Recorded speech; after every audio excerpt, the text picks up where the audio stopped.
Hello, YouTube. I'm here again with my friend, someone who I found online on Twitter named ArmaniTalks. He's a guru in all things having to do with social skills, charisma, and communication skills. And after reading his book, I was excited when he reached out to me and said, "Hey, would you like to interview you, or would you like to interview me on my new book, Wordplay?" Such an amazing book. I enjoyed reading it. YouTube. I'm here again with my pardon me. I enjoyed reading it and I learned a lot just from the stories in here. It's really a great book that's suited for our normal time because like before bed, you can just read 2 or 3 stories and get some great tips and tools you can use the following day to improve your communication skills. How are you doing today, Armani? I'm doing very well, Joseph. Thank you for, first of all, getting the book. Once you got it, I was like, you know what? A lot of people gave compliments on his first interview where he was asking great questions. So I thought, how about, since you read it already, how about you ask me some questions for a part two? So I'm happy to have you back and us having this conversation. Yeah, I'm excited too. It's a great book. I really like your writing style. I would describe it as it's almost essentialist. You really boil things down to the simplest form and make it easy to understand. So you're not hiding behind this fancy jargon or anything like that, which sometimes you see. Yeah, I mean, for the longest time, just growing up, I hated writing for that reason. It's because I used to think that writing meant being like very colory with the language. He went into the corridors of this room and there was a light that shined on his face. And that's what a lot of writing that was rewarded in school was like. But when I got into the real world, I was like, nah, that's too much. We got to actually distill it down to the principles and every now and then show a little bit of personality. And that's true writing that resonates with different people. Yeah. And I like that. Distill it to the personality. You definitely do that. There's points in here where I laugh. You kind of throw me off like with surprise, like a little comment. But yeah, it's a good book. I've enjoyed reading it. I'm not, full disclosure, I'm not fully done. I'm on page 215, The Truth About Brand Building. Awesome. Keep going. And I wanted to start here with lots of people talk about writing books, right? So I always hear people saying, I'm going to write my book one day. Very few people do it. So I want to ask you, what inspired you or motivated you to write the book, Wordplay? So, what initially motivated me was in regards to people in general. You go up to a lot of people and you ask them, when's the last time you read a book?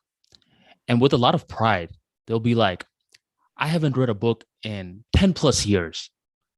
And you would imagine that this is something that they're not bragging about, but they find a way to brag about it because that's something that's common. A lot of people nowadays don't read. So this was my second book that I published on Amazon.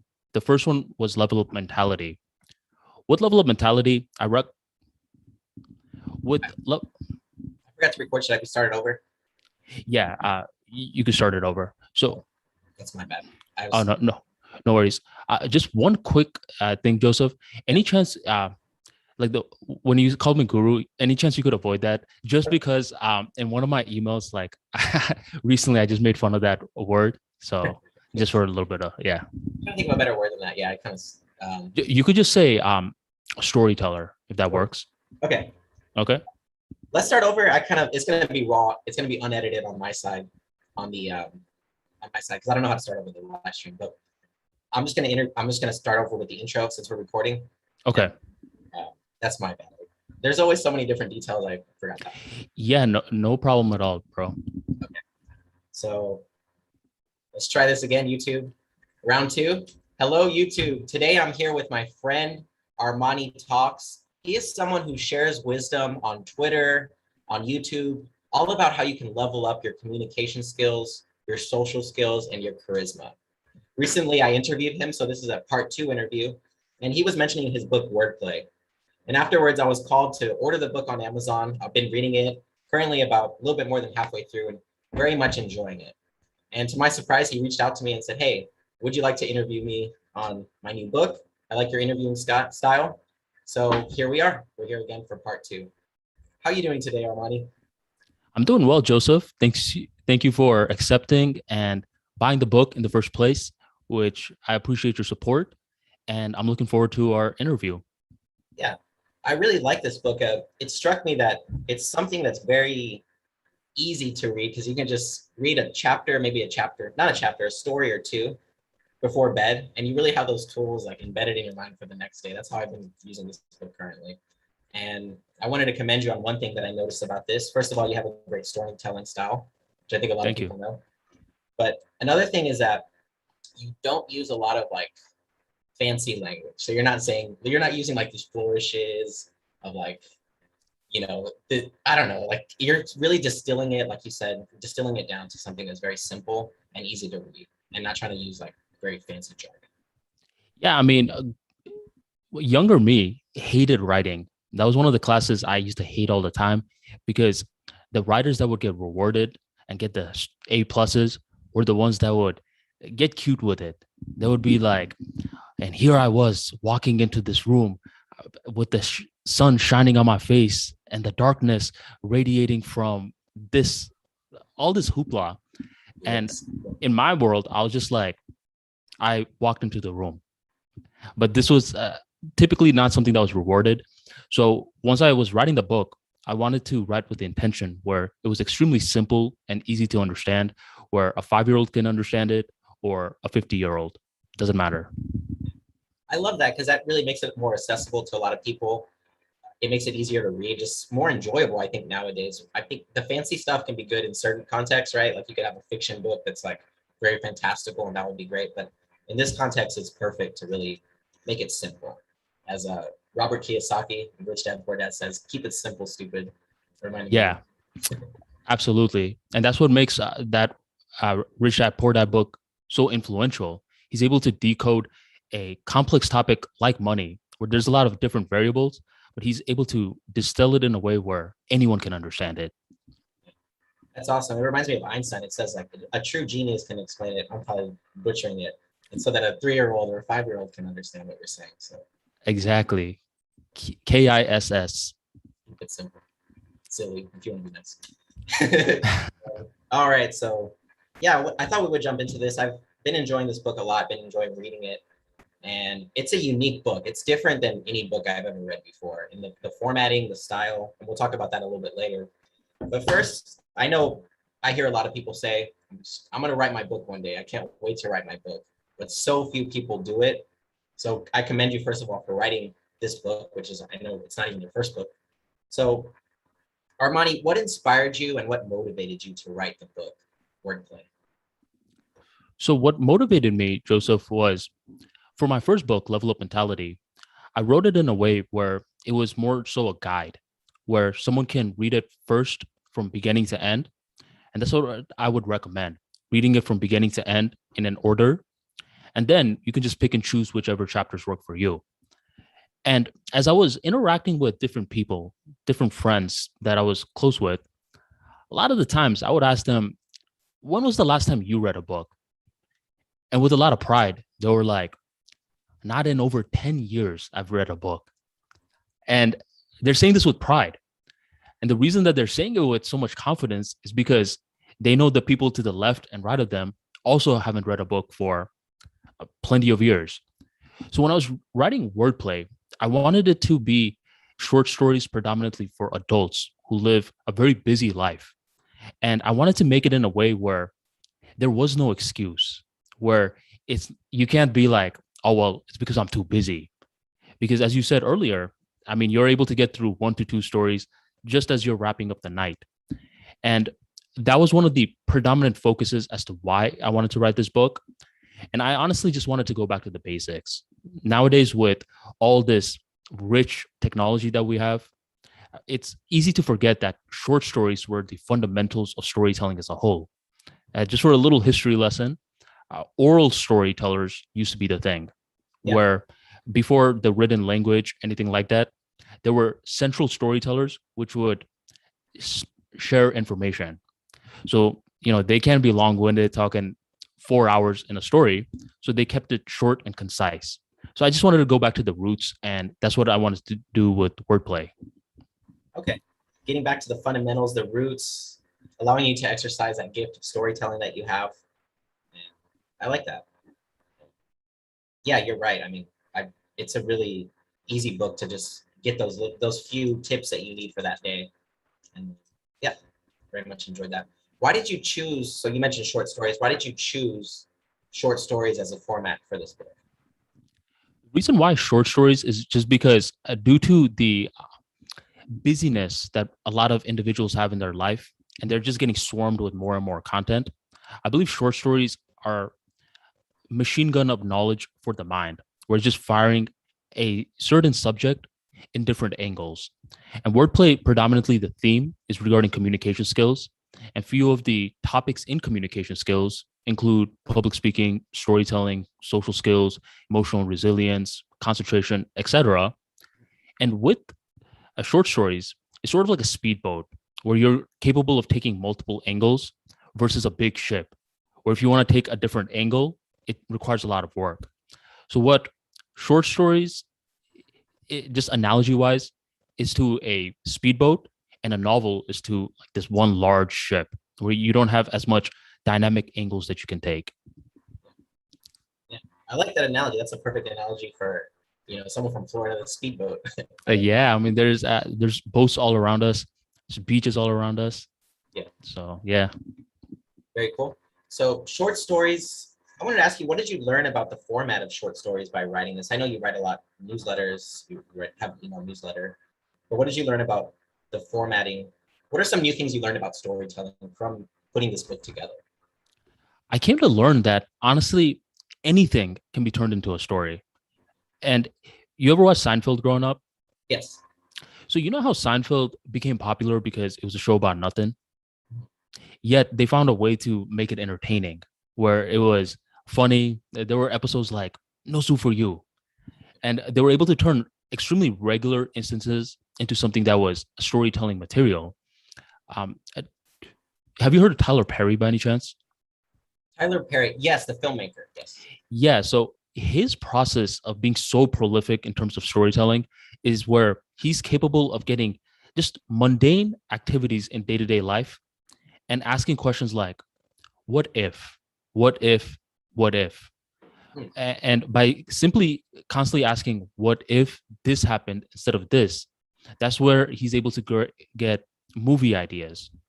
So as I was writing wordplay, I came to honestly see that anything can be turned into a story as long as you're looking at it from the right lens, no matter how boring you think it is. Very cool.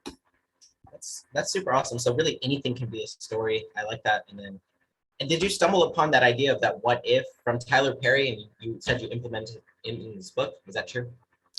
No, so with the Tyler Perry thing, I actually learned it recently, where Okay. a part of me was thinking, well, he's one of the billionaires that doesn't get much love. Not many people talk about him like they talk about guys like Steven Spielberg, Quentin Tarantino. And, Tyler Perry, if you think about it, is a one-man army. He writes his own movies. He casts a lot of the characters. He's the business mind behind it. I was like, why doesn't he get as much love? And that was by strategy, because he never wanted to be one of these accepted guys in Hollywood. He wanted to do his own thing so he could innovate in the process. So he just got my curiosity recently, and I heard him, giving that tip. What if, what if, what if? And I was thinking, huh, that's something very similar to what I've been doing. And you know how when someone gives you a certain insight that you've been doing, Yeah. but you personally thought you were the only one doing it, and this other person's like, nope, I've been doing it too. That's when your mind becomes blown. And that was one of those situations with Tyler Perry. That's awesome. What's one of these stories that sticks out that you use that principle for? Are there any stories in here that stick out where it was like that what if technique helped you to come up with that story or helped you to find it and realize it? Yeah. So, I mean, one of them was, let me actually just go through it right now because there's so many. Yeah. Well, one of them was the beloved hype man. Okay. And this is a story about me going to Orlando, which I thought was going to be a quick little trip. Tampa to Orlando normally takes an hour and a half. And this was a couple of years ago where I was supposed to go with my brother and my roommate at the time. Yeah. But, I got called up at work and they ended up leaving early. So I was like, yeah, whatever. I'll just drive there and I could listen to some music. So as I'm driving there, what happens is there's this huge accident And from that huge accident, I also noticed that, uh, since the traffic is there, the internet is very slow. So I can't even scroll the internet, do anything, play music. It's taking forever to buffer. So I'm just stuck in the road. It's silent and I'm just bored. And by the time that I get to the party area in Orlando, I see that every parking spot is filled. Now I got to park 30 minutes away. No one's picking up their phone. I got to walk 40 plus minutes. I'm sweating. And by the time I actually get to the party, everyone's just like, yo, man, what took you so long? And no one can understand like the backstory of how much of a nightmare this trip was. But here's the thing, the guy whose birthday it was, the guy who's the star of the show for the night, was a person who was capable of seeing, it took you very long. Whoa, it took you 4 hours to get here. What? And he was asking me a lot of questions, which you wouldn't expect the star of the show for the night to even bring up. And that was the beloved hype man. And one of the what if scenarios I was thinking was, what if I actually didn't have that driveway from hell? And what if I just had the routine level? I wouldn't be able to understand that this guy is the hype man. And then I was able to play off the story a lot within the ArmaniTalks brand, where I said that if you want to be more charismatic, be a hype man. You take the pressure off of yourself and you're capable of making others feel more important. So it just wanted to show me that bad situations, if you look at the longer viewpoint, can turn into lessons in the future. So that was just one of those stories. It's awesome. I love that. I remember that story. It really stuck out to me. And I think it helped me make one of those 1% improvements where you see like, it's not all about me. You can look at what the other person's going through and what they want or what they might do in that situation. So yeah. Right. Because especially when you're the centerpiece for the night, you notice a lot of the macro level details, not the micro. But the hype man is capable of noticing the macro and the micro. Even though it was his birthday for the night, he was able to even put together, this guy's from Tampa. It should have taken him an hour and a half, but it took him 4 hours. Wait a minute. He must have been stuck in traffic for a long time.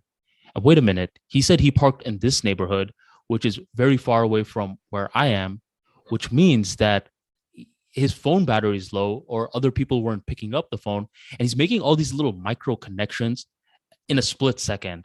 And that's something that hype man can do, that people who are like, how can I make other people like me, simply cannot even perceive. Man, that's huge. That's a huge like paradigm shift in the way of thinking. Yeah. And before, I mean, I didn't even know that this guy was the hype man. I thought that this guy was just a regular kind of guy. Yeah. But in that situation, it was just a light bulb moment. And I'm like, wait, this is the beloved hype man that people normally talk about. And it was just the first time when this is a good friend of mine. Yeah. And this was the first time I was able to realize he is the hype man. Yeah. That's a huge thing. So if you want to sharpen your stories, first of all, ask what if, because that puts you in a situation, right? That long car ride and just having a horrible experience, to see other people being like, okay, like just have fun, Armani, have a good time, go out there, get them. But you notice that someone else was seeing it from a different level and was saying like, hey man, like, like he realized there was something going on. Yeah, I mean, and this is the power of storytelling, where you can actually alter your past. Because if you could change your perception of the past, then it actually changes your viewpoints regarding it. So if I never even thought about turning that moment into a story, I would have been like, hey, you remember a couple of years ago, I was stuck in traffic for so long. Man, I hate that moment. Yeah. But nowadays, here I am having an interview with you in regards to it.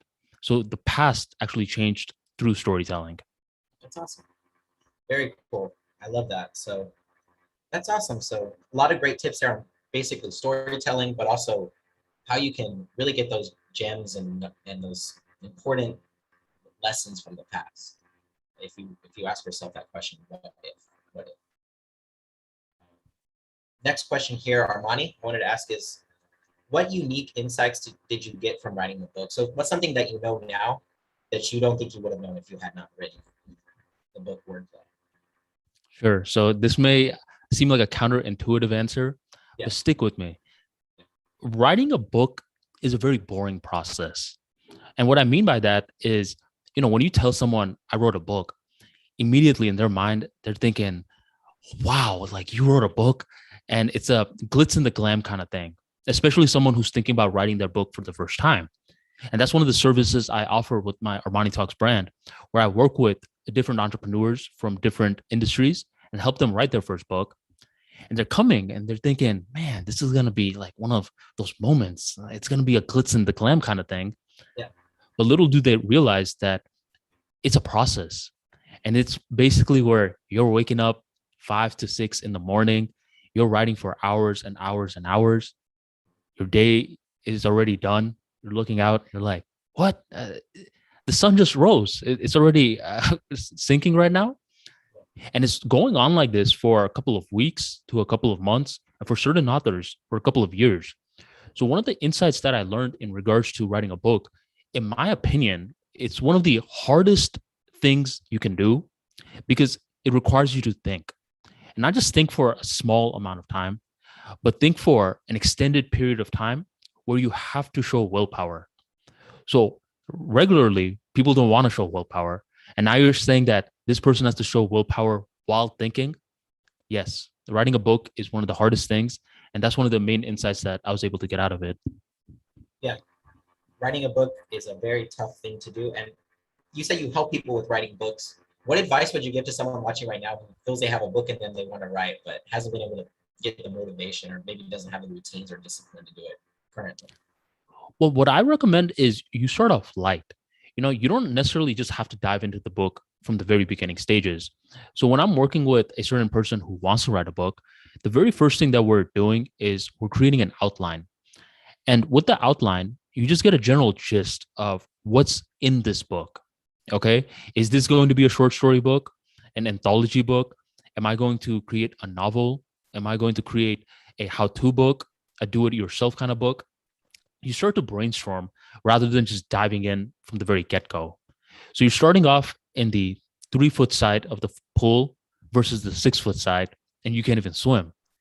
So that's what I would recommend for people who are thinking about writing their first book. Start off with a general outline. If I were to say, hey, just give me the potential chapters, which would be in the book, you don't even have to write any of the content. Give me the skeleton. Be able to at least do that. And if you can't even do that, then you have no business writing a book in the first place, because that's the easy part. Okay, very cool. So writing a book, it's tough. And the reason why is because it combines willpower with thinking, which are two tough things to do nowadays. Yeah, I mean, who was it? Henry Ford? I think he had the quote, thinking is the hardest task you can do. That's why so few people do it. And that's all writing is. You're thinking out loud. Yeah, very cool, very cool. Awesome. And I wanted to see, the next question I have here is, well, you mentioned this a little bit, but I wanted to ask, like, who specifically should purchase your book, Wordplay? Like, who was it written for? Who did you have in mind when you first started writing it? So I had two groups in mind. And this is the type of groups that my business normally appeals to, is entrepreneurs and engineers. Yeah. Entrepreneurs are normally the very artistic sort of individuals. Engineers are the very technical sorts of individuals. So this book is written in a very creative way where your imagination will get involved. Plus, it's written in a very technical way where you're going to get certain formulas and frameworks which will appeal to you. And normally, in a field like communication skills, it's very easy to get a little whimsical, where you're saying, yeah, you could do it, and everything is a little too fluffy. So I wanted this book to not only get you amped up, get your emotions involved, but I want the reader to get frameworks and tools, processes that they can mimic in real world situations. So typically, this book is going to resonate with you if you're an entrepreneur and engineer, or an adult with a busy lifestyle as a whole that wants to start learning and improving your communication. Yeah, that's awesome. I was curious when I first picked up this book, because it's a lot of short stories, right? And was there a certain formula that went into choosing the order of the stories? Like, did you think about that? Because you said it could be a choose your own adventure. And I'm the type where I just started from beginning to end. That's the way I like to read. Yeah. But maybe break out of that shell. But how did you choose the order to put the stories in? So there was actually no order. I Okay. created it where it was completely unordered. And Okay. I like how you said you read it from beginning to end, because different people come to me and they'll be like, I read it from beginning to end. And some people will be like, man, I started from backwards to beginning just to see how unordered it really was. So it's funny talking to the readers, because everyone reads it in a different way. And that was the main point of the book. Where have you watched the show Black Mirror? I have, yeah, I love that show. Yeah, you know how you could technically watch what's one of them, the White Christmas, Yeah. first, and then you could watch the first ever episode that they made, and Yeah. it's not like, oh, whoa, I'm missing something. That was the vibe that I was going for. So it's designed to be unordered. That's cool. That's very that's awesome. And I never thought about that. So I remember reading the first one and I was thinking like he probably chose this to be the first one for some reason. I remember thinking that. So I was making Good question. awesome. And we mentioned the beloved hype man. That was I think one of my favorites. That was a really good one. But what was your favorite story or essay, or what are some of your favorite stories or essays that you put in this book? I would say one of my favorite ones was Words and Money. I don't know if you got that far yet, so I don't want to ruin it for you. Um, but let me just share it.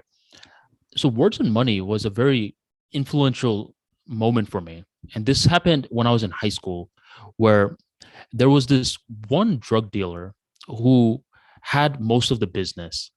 And I used to be one of those individuals who wanted to get rich, you know?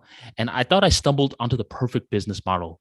And this is where I would get blank CDs, I would put songs on the CDs, and I would sell it. And at that time, no one was doing this. So I was making a lot of money in high school, and I felt like one of the cool kids. I was eating the good lunch. But eventually, what started to happen was different people heard about this business. They started partnering up with one another, and they started to run their own business. Back then, I was this very quiet kid. I didn't know how to form connections like that. And just like that, I was run out of business. And what I came to notice was, normally after school, I would play basketball. And there was this one drug dealer, I believe his name was Omar, who would always have the most business. And I would think, why is this? I mean, there's so many different drug dealers in this particular high school. Why is it that everyone comes to him? And it just so happened that he was sitting next to me one day and we started to talk. And he gave me a very influential lesson. He said, it's because in my worldview, I'm not chasing the money first. I'm going out of my way to give the best drugs, and the money follows, while all these other people, they try to go for the money first. And then he pulled out a $100 bill and he ripped it into tiny little pieces. And I was a high school kid. For me, this was like burning $10,000 raw. I was like, man, what is this idiot doing? And I just couldn't perceive the lesson in high school.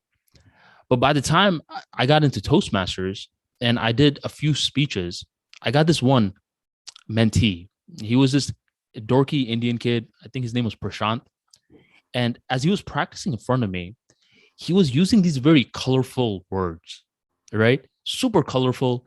And I had no clue what he was saying. He was talking in circles. And I'm like, bro, strip it down. I don't know what value you're trying to give me. And he's like, no, no, no, no. I got to use the right words. Otherwise, these people won't like me. And this is when Omar's lesson from a couple of years before was starting to make sense. It's not the words that necessarily matter. It's the value that you're trying to give. If you try to give value first, then the words will come. And likewise with Omar, since he was giving the value to his market, the money was coming. So that's what words and money started to have that connection. That was the essence of that particular story. That is huge. I had not gotten that far. That sounds like a very powerful story. And it just goes to show what you were saying earlier. You can take lessons from anything, right? Like you think like, what am I going to learn from a drug dealer? I could see someone being prideful and be like, what am I going to learn from a drug dealer? Yeah. Because And And the thing is, what's great about storytelling is that you can merge different parts of your life together. Yeah. Where when I was learning from the drug dealer, this is when I was in 11th grade. Yeah. And when I was learning from Prashant, this is probably a decade later. Yeah. But somehow I was able to make that connection where one party, all their focus was on the money. That's why they were losing out to people like Omar. And with guys like Prashant, their focus was so much on the words that they weren't understanding that it's the value that the audience wants. How are you making their life just a little bit better than it was before? Yeah. You see what I'm saying? Yeah, it's one of those shifts, right? It's one of those like paradigm shifts where you realize it's not about what I say at all. It's about the value that I give to people or what they get from the fact that I'm there. Right? Absolutely. It's like, let's say you're a financial planner, right? Yes. And let's say I'm over here talking about calculus 3 for engineers, and I'm just talking to you. I'm using all the right words. You're not going to be able to perceive any value because that has no relevance to you in your life, unless you need some calculus for financial planning. But for the most part, that doesn't matter. So the words come secondary in communication skills, which takes so long to learn. Because in the beginning of our conversation, I was talking about how in school, predominantly, we were rewarded for the correct words that we were using, how colorful language that we could do. But in real world communication, it's mainly about unlearning. It's about being real and becoming value centered first. Cool. They there was a story in here on unlearning, right? Is that something that you talk about in this book? The idea of unlearning? Yes, you learn with your head, you unlearn with your heart. And the reason why is because unlearning is way harder than learning because pride is involved, emotions are involved. And that's where tension happens, where you'll see a lot of individuals who are veterans in certain fields. And you'll notice that you would expect these veterans to thrive when certain changes are made, but they dig their heels, deeper into the ground. This is how we used to do it. How come we're not doing it like this anymore? Is because now they have to unlearn what they were taught for so many years. So unlearning is nowadays probably just as important as learning. And then relearning is the third step. I had a few questions here that you're bringing up during this, during what you said recently. So this story, I love that story. I can't wait to read it. I'm probably going to read it right after this. And how you seem like you're gifted at making these connections, right? Like this is a story. This is someone ripping up $100 bill, which I could see would be an emotionally charged thing to see as an 11th grader, right? And so what, Joseph? Oh, pardon me. So I'm talking about the words and money, the story. Uh-huh.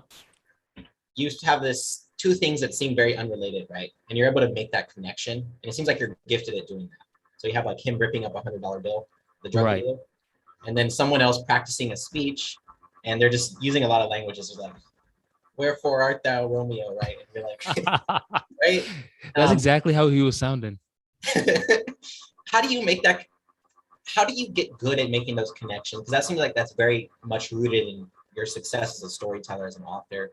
How do you make those connections? Like, what is the secret sauce to that? So the secret sauce is, and this may be a little controversial, but here it goes. There's this quote that floats around a lot. There's no such thing as a new idea. And people, treat this idea sort of like a deity. Like there's no such thing as a new idea, okay? Where I think, sure, there's no such thing as a new insight, the end product, but that's not what I'm curious about. What I'm curious about is how we got to that insight. So, for example, me saying words are secondary in communication is value number one. I'm sure many people 500 years ago, 1,000 years ago, thought of that same insight, the idea. But once again, that's not what I'm focused on. You could just Google that part. What I'm really curious about is what led up to that moment. And when a person makes that little shift where they're more curious about what led up to that moment, it's as though their mindset opens up. And now they're capable of introspecting, they're capable of problem solving, doing some strategic reflection skills that people who are like, well, there's no such thing as a new idea, are never going to be able to understand. And what's very dangerous about, someone saying there's no such thing as a new idea, is that nowadays, you go on social media, you go on a lot of YouTube channels, they reward you for how much you can sound like other people. Like we were talking about TubeBuddy before this call, and TubeBuddy is a YouTube search engine tool where you could research certain keywords. I don't know if you have the paid version, but for the paid version, as soon as you click it, the first thing that comes up is the trending topics. And people who are very hungry for views are going to be like, yeah, everyone's talking about this. That means I need to talk about it. Where if you want to make these different connections from different parts of your life, you have to sort of be a black sheep. You got to be a little bit more different than other people. And you got to go with the idea that I don't really care if all these ideas have been created before. They haven't been reached through my certain levels of experiences. Because, people are always like, did you know that two thumbprints are not the same? No two thumbprints are the same. They're very happy about that. But then again, no two experiences are the same. So by simply factoring in your experiences, you are capable of completely unique content. And that's what motivates me as a storyteller, creating unique content that you're not going to find anywhere else. Words and money is something that you're only going to find in wordplay. You're not going to find it in Google or any search engines. That's what motivates me. And that's how I think you're going to make connections from different parts of your life by factoring in your experiences. Yeah. And that's such a huge point. So yes, the idea of words are secondary may have been, so people may have had that idea before, but that experience of your life, no one has had that experience, right? No one has had the exact same life as Armani Talks. Right. And absolutely. And that's where a little bit of Seinfeld was inspired, the show Seinfeld, where I wanted to really turn real world experiences where people normally can't see anything, but I'm capable of seeing something because I actually went through it, and then creating lessons and insights for different people where they can see a little bit of themselves in that story, which allows for a perspective shift. I mean, I could be, giving you a lecture on YouTube or whatever, just giving you a very formal lecture that we had in school. But I don't think that's as impactful as hearing the short story or just reading it. Yeah. That story sounds amazing. I cannot wait to read it. It sounds like really cool. Do you find that you've gotten better at that over time, like making those connections? Is it something like that you've gotten better at since you've started your content creation journey, or is it something that you've always had? No, I would say I've definitely gotten a lot better. Where nowadays I actually came to realize that it makes me a little bit more patient. Where, earlier when we were talking about the beloved hype man, the mere idea of being stuck in traffic, I hate. Cold weather and traffic, I used to hate. But after gaining that lesson from that one moment, nowadays, if I'm stuck in traffic, I'm like, maybe 2 to 3 years from now, this can actually make for a certain story. And this story I could put into a book. It can create passive income. And now it's getting me to mature a little bit more. But the biggest part, Joseph, is that the more ideas that you get, the more ideas that you get. And what that basically means is that you always want to have an abundance mindset towards ideas. That's why, Twitter, YouTube, podcast, I give away a lot of stuff for free just to, keep conditioning that abundance mindset in my worldview, which allows me to see more connections. Because if I'm like, oh, no, I got to hold on to this, I'm basically subconsciously being like, yo, Armani, you're not going to be able to make any more connections. So hold on to this for dear life. While on the flip side, if I'm like, no, I mean, these ideas are infinite. And which ideas are? They're infinite. There's no end to this. That's when you start to really become a storyteller who could connect different concepts. Yeah, that's really cool. I like that. One belief will lead you totally in the wrong direction, right? You'll hold on to that idea. The idea is going to become obsolete. It's going to be like, when you're sharing, it creates more opportunities. Go ahead. Yeah. Yeah, I mean, that's what the whole learning, unlearning, relearning thing is about. Each time we're doing that, each time we're getting a little bit closer to abundance mindset. Yeah. Very cool. And one other thing that you said that struck me was this idea of and it's in the book too. I remember reading it. this idea that every fingerprint, we're all very proud of the fact we have different fingerprints, but we all think we have like the exact same nervous system. And we see the world the exact same way. And something that's important to you will be important to me too. We're all the same. But that's definitely not true. Like, why would we have the same nervous system? It doesn't make sense. So I just thought that was something also that kind of changed my way of thinking. Like, someone may not like the joke that I say, but it's not because it's not funny. Or maybe it isn't funny if everyone doesn't like it, but kind of gets you thinking on a different level. So. Absolutely. In my YouTube channel, there's this one YouTube video called The 5 Lessons. Yeah. And basically the summary of the YouTube video is where I talk about 5 lessons that I learned from my parents when I first came to the US.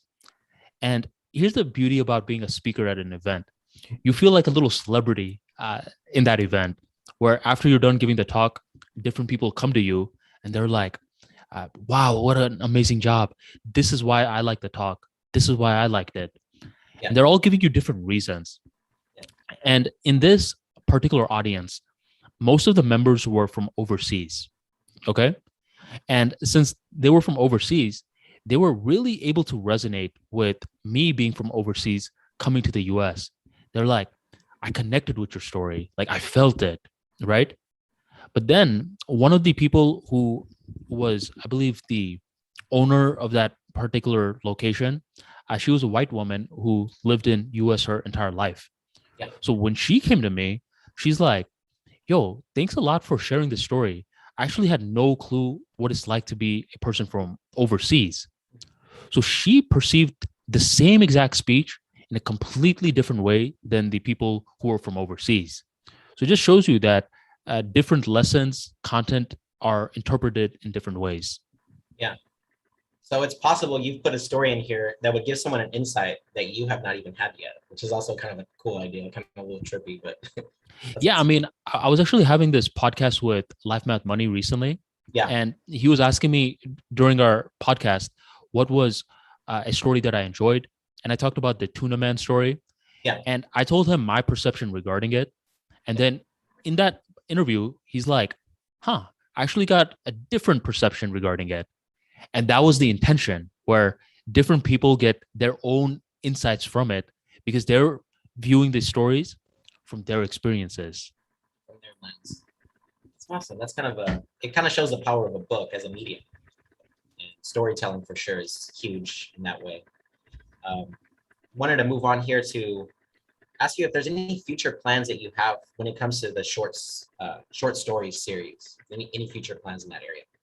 Absolutely. So the 101 short stories, essays, and insights to improve communication skills, I plan to make it an unordered series. Sort of like, have you ever read Goosebumps? Yes. So you don't necessarily need to read book 1 of Goosebumps to read book 50. Yeah. Right? So that's an unordered series. So I plan to release more 101 short stories under this title in the near future. The next one up is Street Smarts, followed by Limit Breaker, followed by Tough Love. So there's much more short stories coming along the way, but wordplay was the first one to get started. That's cool. Those names are intriguing to me. Street Smarts, what is like the theme? What is the idea behind Street Smarts? If you don't mind sharing. Sure. So Street Smarts is to show you that a lot of these boundaries that we think exist aren't actually real all the time, where people with street smarts can perceive that. And I'll just give you a little preview for the book. A couple of years back, I was living in Virginia, and I was living in this pretty big mansion because my company had this little boarding house where a lot of people would get trained before they looked for their own apartments. So as I was living in this mansion, there was this dog that stayed with us. I believe there were 10 other roommates or so. And one day, this beloved dog, everyone loved it, by the way, got extremely sick, was throwing up, just was not feeling well. So we took the dog to the vet. And this vet was this rude man who was charging us this extremely high price. And, for us, we were just starting this job. We weren't getting money like that. We just couldn't pay. So it was looking like we had to put the dog to sleep. So as we're about to, make peace with the dog being put to sleep, the nurse or whoever just that was standing right next to the vet was this quiet lady that was listening to everything. And as I'm about to go to the parking lot to make sure that my car didn't get towed, she comes to me and she's like, "Hey, how much money can you pay? Just curious." And she's just talking to me. She's not talking to everyone else, because you could just tell by her body language that she's thinking about helping me in some way. And I don't want to spoil it, but I just wanted to give you a little peek, which helped me spot, yo, this lady's actually looking out for me. Where a person with without street smarts just wouldn't be able to perceive it. Where when the vet gave that final price for, hey, this is how much it is, in their mind that is filled with boundaries, they're going to be like, all right, I guess this is just how much it is. Yeah. But in this real world that we live in, there's always these pockets of people that try to help you out in some way. Yeah. Every now and then people get a little pessimistic, where they're like, well, there's a lot of people that are trying to hinder me, that are trying to destroy me. Mm-hmm. Sure, people like that exist, but still, there's that one person that's always trying to help you out. And the essence of street smarts is to give you these short stories to help you look beyond the boundaries.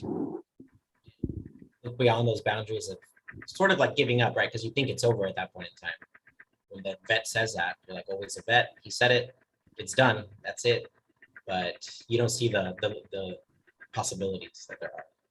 Yeah, and especially as someone who is not speaking too much, she's observing, she's taking notes. I don't know if you've ever been to a vet, but there's always the vet and the assistant. Yeah. So a mind that has so much boundaries and rules just cannot think, this assistant may be able to create a deal that the vet will be influenced by. Yeah. You see? So a mind that is focused on street smarts, which is communication skills. When people are like, well, what is soft skills? I don't necessarily know what that is. Yeah. It's street smarts. It's the ability to deal with people, ability to control yourself and create opportunities for yourself. So that's the theme of street smarts. And those are the stories that are geared towards that theme. Very cool. Another one that caught my eye here is tough love. I always like to think tough love is rooted in the truth and the fact that the truth is always good, even if it's something you don't want to face. Yeah. So tough love, I mean, the essence of that is to set your heart on fire. And you'll love the book cover, where it's very unusual. It's actually a heart set on fire. And the reason that you want to set your heart on fire, what that means in a very symbolic sense, is that a lot of people are fearful. And that's just how humans are conditioned for survival reasons. But when you have that burning why, that's what helps you navigate towards fearlessness. That's what self-improvement and just improving as a person is set for. And you're never going to find that level of improvement, that level of fearlessness, if you're not giving tough love to yourself. Sure, other people can give tough love to you. That may help you out. But the essence of that book is to first give tough love to yourself. And the short stories within that book all fit under that particular theme. Yeah, that's cool. I really like that. So this is kind of the original, right, of the wordplay. Not the original, but like the template. And now you're going to like build on it with different themes, like more focused. And it sounds like these are going to be amazing. Yeah. Yeah. So, I mean, plenty of short stories, insights. Most of them are within the 1,000 word range. So it doesn't take too long to read. And ultimately, the whole purpose of the 101 short stories, essays, and insights to improve communication skills is just that, to improve communication skills and to help you learn beyond just the boring traditional lectures. Yeah. But I mean, you think about how powerful that is, though. It's like you're breaking down, with street smarts, you're breaking down boundaries and rigidity that's in your mind and seeing possibilities you can never see. Like that could change people's lives. Absolutely. I mean, that's what the entire purpose of these books are, where once you are capable of getting it in, my type of teaching is where I want to teach without them having a clue. And that's when, you ever heard of the thing called people hate to be sold to, but they love to buy? Yep. Well, people love to learn, but they hate to know that they're learning. You see? So that's my writing style. That's why I like to keep it super simple. And a lot of the times, I mean, the stories are up to interpretation. I don't give you a moral. I let you figure out the moral for yourself. And that's what keeps you consistently curious. Yeah. Very cool. Very cool. And I wanted to ask a few wrap-up questions here, but is there anything else you wanted to say on the topic of your book, Wordplay? And I'll ask a few questions about it. But is there anything else that we missed that you like to cover? I think you did a good job. And just to even add on to that even more, Yeah, it's a book where I believe it's needed, where there are tons of stories for children, and there's not enough stories for adults. So this is going to be one of those short stories that adults can read. Where if you go on Amazon, most of the short story books for adults are super erotic. It's one of those super XXX ones. But this one's, it's very practical to your day-to-day life. So yeah, it's taking on the topic of short stories, anthologies from a completely different realm.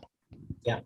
And I can definitely vouch for that. You know, I've been reading this book and so many ideas in here that if you take the time to implement them in your life, will change the way, first of all, you see the world in a positive way. So it'll create more opportunities, like little things like the beloved hype man. I remember reading that and I was like, hey, I want to be a hype man. Like I was thinking like, I want to be like the DJ type of guy, right? Yeah. And I started thinking when I was having interactions with people, like, how can I help this person and think about what they need instead of just focusing on myself? It changes the way I interact. Go ahead. Sorry. No, absolutely. And just the way that the world is wired, it's like when you create enough value for others, whether they're aware of it or not, they try to create some value for you as well. It just, people aren't sometimes patient enough to notice that, where they're like, well, I gave a little bit of value. I don't recall getting a little bit of value back. You just got to be patient and look at the longer picture. So I'm glad that particular story ended up helping you see the world in a different way.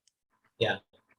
With that it takes that patience. And I wanted to ask a final question here. I usually ask, I'm not going to ask the same question I asked last time, so I'm going to make one up here, play some jazz. When it comes to, I want it to be related to this book, what's an idea about unlearning that's in this book that you would want to say, if you could only say one idea that people should unlearn or need to unlearn that from our education, the way our education system is, or their lives? What is one idea about unlearning that you would want people to know that's in this book? Well, one of them, Joseph, is competition mindset versus creation mindset, where you'll often notice that people of power try to push the, compete mindset a lot, which worked very well in the industrial age, where, since we were predominantly focusing on physical resources, yeah, I mean, having some competition mindset to you is great. But nowadays, unless you're some sort of athlete who's getting paid to compete, or you're a politician who's trying to win an election, you really got to unlearn that key idea and center your lifestyle around creation mindset, where no one has to lose for you to win. That's what the information age is gearing us towards. Example, this right here. As we're over here working with one another, you're asking me questions, I'm answering, we're having a conversation. You're not losing. I'm not losing either. You see, a synergy is being created. And as other people, let's say even two people watch this, right? As they watch it, they're not losing either. No one's making you watch this. And that's where multiple parties are capable of winning. So with wordplay, I wanted to every now and then bring up that key idea where you don't want to be competing so much, where you're kind of constantly looking around you, being a very fearful individual. Nowadays, it's the era of learning the information age, learning to create win-win situations or win-win-win situations for all parties involved. Yeah, almost the way of the future. I mean, it's kind of an amazing thing once you notice it. Have you ever read the book, The 48 Laws of Power? I haven't read it. I've been recommended it. Is it good? It's good, but I was reading it recently and it kind of gets you into that opposite, that competition mindset a little Yeah. bit. Yeah, definitely with Robert Greene. I haven't really read his work, but I see different people quote it, and I mean, it's definitely a different philosophy as a whole. Yeah, but I like this because it's true. And nowadays, there's so many opportunities for creativity, for finding win-win situations, even just in negotiation. Like people always want to negotiate a certain way, right? Like I'll give you nothing and you'll give me everything. And it's like, no, that's not the way the world works anymore. Like, no, we got to find something, Yeah, and it's one of those situations where you may get a short-term win, but the subconscious mind doesn't lie. I mean, overall, you're leaving a bad taste in someone's mouth. So let me say, for example, I'm like, Joseph, somehow, some way, I'm like, you need to pay to interview me on this book. And somehow, after doing a lot of strong armed tactics, you're like, all right, you're not really winning in any way. You're basically paying me. I'm getting the interview. I'm putting it on my YouTube channel. Yeah. Now, even though this may work in a very short term case, I technically won. In the long term, I didn't win because let's say once I get tough love coming out, and I'm like, man, I like that Joseph guy. He asks very insightful questions. And I'm like, hey Joseph, you want to do another interview? They're like, man, no, I'm not gonna do it with you. You charged me last time. So what seems like a win now, when you have the hindsight of the bigger picture, it's not always a win. So you got to look at the bigger picture, the bigger system. And this is my engineering background sneaking in, where you wouldn't imagine that this is an engineering insight, but nowadays systems engineering is the biggest thing. And with systems engineering, the goal is to see how all the parts fit the entire system. So rather than just focusing on yourself, the part, you want to focus on the entire system. Yeah, which is you and everyone else around you that you're impacting. Absolutely. And you can't do that if you're just kind of looking out for yourself and you don't really care if other people win in the process. You got to actually be strategic, let them win in the process. So you create a tension-free zone for now you to win. This is the best long-term thinking out there. I was thinking about this with friends and people I know who hard sell, or people who've sold me something that I really didn't feel good about buying. I don't know if you've ever heard of that position, but I used to have like that issue where I had trouble saying no. And sometimes I would buy stuff and I'll be like, I don't ever want to talk to that person again. Like, it was pretty much like they were dead to me after I bought it. It was like, because they didn't really give you something of value, that you could use in your life. If you could use it in your life, then it's a win-win. And this person should sell it to you. But if it's just they're trying to fill their pockets, it's not going to work in the long term. And it's so easy to see nowadays. It's like you can feel it almost. It's like it's an instinct. Very cool. And I wanted to ask you one more question that kind of popped in my mind, and feel free to answer it or not if you want to. You talk about our industrial age education system. If ArmaniTalks were to design an educational system, like how would it be different? How would you design a school to teach the skills that you talk about? Excellent. So my philosophy is very different from formal education, where in formal education, we got the theory first, we got tests, and practice was optional. My philosophy is different. I believe that you should get a little theory just to get started. Then you should focus on practice, whatever the practice may be for whatever institution. And that should be the main paradigm. So a little theory and focus on the practical education. Now, to give you an example, for engineering students, for example, we had for the first 2 to 3 years theory regarding how a capacitor worked, how a battery worked, how a diode worked. For the longest time, these concepts just were not tangible for us. But by year 4, we started to take the labs. And as soon as we started to take the labs, we started to actually see how to use these parts to create a radio, something of practical use in the world. With my philosophy, I would recommend flipping that. Have 3 years of labs with a little bit of theory sprinkled in. And the more that you can do that, the more that you can find the right theory which resonates to problem solve. Just learning theory for the sake of learning theory, it does nothing. But if you are learning theory with the intention to problem solve, now things are winning. So to answer your question, I mean, it really comes down to reversing what we currently have from theory predominant to practice predominant, and you sprinkle in theory as a complement rather than the full entree. Yeah, awesome. I appreciate you sharing that. And wanted to ask if there's anything else you'd like to say regarding your book or anything else you'd like to say, Armani. Sure. Wordplay is currently out on Amazon, and it's one of those books where, you got to read it once and then you could play around with it. And once you read it, be sure to leave me a review, letting me know your honest thoughts. Thank you very much. Yeah, we also have it in the description. You can check that out. And highly recommend it. It's such a great book, so many great ideas, and it's really easy to get into. It's this kind of idea of you make it real easy to learn the skills that will basically level up your communication skills. That's something very powerful. I think it was powerful for me when I've been reading it. So, Thank you, Joseph. of course. And let me see here. Live stream. And thank you for watching, everybody. We'll catch you on the next one.